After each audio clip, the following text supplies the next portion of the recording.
తాకట్లో ఉన్న మీ బంగారాన్ని విడిపించి ఆ రోజు ఆన్లైన్ రేటుకి కొంటాం. Sharma gold company.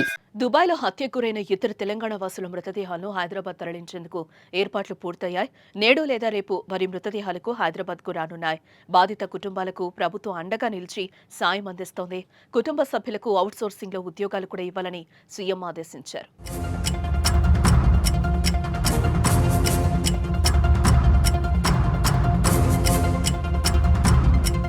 దుబాయ్లో ఇటీవల ఇద్దరు తెలంగాణ వాసులను పాకిస్తానీ హత్య చేసిన సంగతి తెలిసిందే. దుబాయ్లోని అలెగ్జూజ్ ప్రాంతంలో మోడర్న్ బేకరీలో తెలంగాణ వాసులు పనిచేస్తున్నారు. అయితే పాకిస్తాన్కు చెందిన ఓ వ్యక్తి వీరిని కత్తితో విచక్షణారహితంగా దాడి చేశాడు. పని ఒత్తిడితో పాటు మత విద్వేషంతోనే ఈ హత్య జరిగినట్టు రిపోర్ట్స్ చెప్తున్నాయి. ఈ దాడిలో నిర్మల్ జిల్లా సోన్ మండలానికి చెందిన ప్రేమ్ సాగర్, జగిత్యాల జిల్లాకు చెందిన శ్రీనివాస్ మరణించారు. నిజామాబాద్ జిల్లా ఆర్మూర్కు చెందిన దేగాం సాగర్కు గాయాలయ్యాయి. ఈ ఘటన ఆలస్యంగా వెలుగులోకి వచ్చింది. నిందితుడిని దుబాయ్ పోలీసులు అరెస్టు చేసి విచారిస్తున్నారు.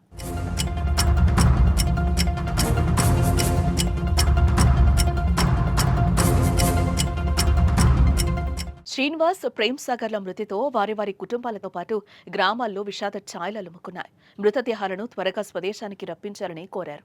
ఈ మేరకు హత్యకు గురైన ఇద్దరు తెలంగాణ వాసులు మృతదేహాలు త్వరగా భారత్కు తరలించాలని కోరుతూ తెలంగాణ ప్రభుత్వ ప్రధాన కార్యదర్శి దుబాయ్లోని ఇండియన్ కాన్సులేట్కు, ఢిల్లీలోని విదేశీ వ్యవహారాల మంత్రిత్వ శాఖకు లేఖలు రాశారు. అటు కేంద్ర మంత్రి కిషన్ రెడ్డి సైతం శ్రీనివాస్, ప్రేమ్ సాగర్ మృతదేహాలు స్వగ్రామాలకు తీసుకొచ్చేందుకు సహకరించాలంటూ అటు కేంద్ర విదేశాంగ శాఖ మంత్రి జైశంకర్ను కోరారు.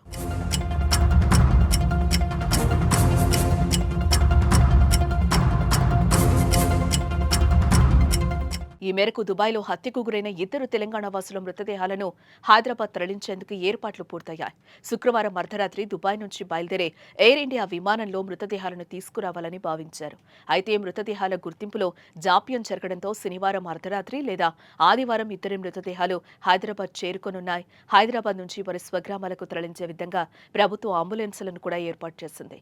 మృతుల కుటుంబ సభ్యులకు అవుట్సోర్సింగ్లో ఉద్యోగాలు కూడా ఇవ్వాలని జపాన్ పర్యటనలో ఉన్న ముఖ్యమంత్రి రేవంత్ రెడ్డి అధికారులను ఆదేశించారు.